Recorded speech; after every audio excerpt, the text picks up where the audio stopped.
والصلاة والسلام على سيد المرسلين وعلى آله وأصحابه أجمعين. أما بعد، أعوذ بالله من الشيطان الرجيم.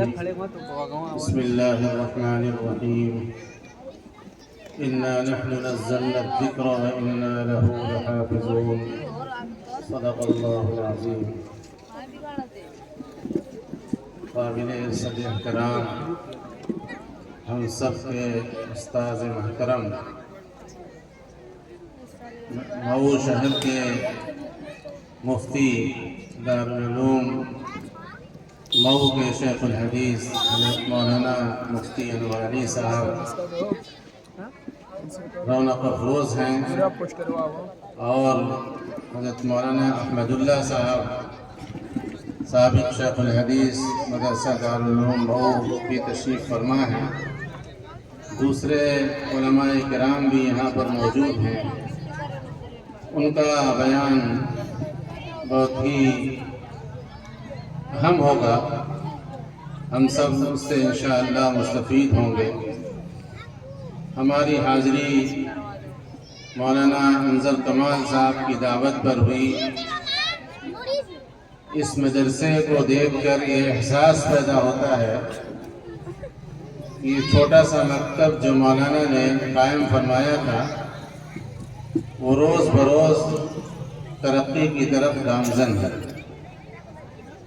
حقیقت یہ ہے کہ مدارس اپنے نام کے ذریعے سے آگے نہیں بڑھتے ہیں، بلکہ اپنی کارکردگی، اپنے حسن عمل، ٹھوس تعلیم و تربیت کی بنیاد پر آگے بڑھتے ہیں. یہاں پر جو طلباء کی کارکردگی، ان کی تقریریں اور انگریزی زبان میں، اردو زبان میں اور عربی زبان میں جو سنی گئی اور ایک نظم بھی جو پیش کی گئی، وہ نصیحت کے لیے ہمارے لیے کافی ہے. اس پروگرام کو ہم اگر غور سے سنیں گے اور سنے ہوں گے انشاءاللہ، تو اس میں ہمارے لیے بہت بڑی نصیحت موجود ہے. طلباء نے ابھی آپ کے سامنے ناظرہ قرآن کریم مکمل کیا، اور 2 طالب علموں نے حفظ قرآن کریم کی تکمیل فرمائی. طلباء کا انداز تعلیم اور پڑھنے کا انداز بڑا حسین و جمیل اور خوبصورت تھا. ایسے ہی لوگوں کے بارے میں اللہ کے رسول جناب محمد رسول اللہ صلی اللہ علیہ وسلم نے ارشاد فرمایا ہے کہ خیرکم من تعلم القرآن وعلمہ. حقیقت میں یہی لوگ اس کے سچے مصداق ہیں. اور یہ مدارس اور مکاتب جس کو یعنی یہ کہا جائے کہ یہاں سے معاشرے اور سماج میں ایک خاموش انقلاب پیدا ہوتا ہے، جہاں سے یہی مدرسے ہیں، یہی مکاتب ہیں. اور انہی مدارس میں پڑھنے والے لوگوں سے اور علماء کرام سے اور مسجدوں سے آج خطرہ محسوس کیا جاتا ہے کہ یہ مدرسے سماج کے لیے، ملک کے لیے، معاشرے کے لیے، سماج کے لیے خطرہ ہیں. اور ہم سمجھتے ہیں کہ یہ مدارس، یہ مسجدیں، یہ مکاتب ہمارے لیے رحمت کا ذریعہ ہیں، ہمارے لیے تعلیم و تربیت کا ذریعہ ہیں. مفکر اسلام حضرت مولانا سید ابو الحسن علی ندوی رحمۃ اللہ علیہ فرمایا کرتے تھے کہ مکاتب کی مثال پاور ہاؤس کی ہے. یہاں سے اسلامی سماج کو، بلکہ کہتے تھے کہ انسانی سماج کو، انسانی برادری کو پاور تقسیم کیا جاتا ہے، اور یہیں سے بجلی تقسیم کی جاتی ہے، یہیں سے سماج کو انرجی ملتی ہے، یہیں سے سماج کو طاقت ملتی ہے، یہیں سے ہم کو حوصلہ اور ہمت اور طاقت عطا ہوتی ہے.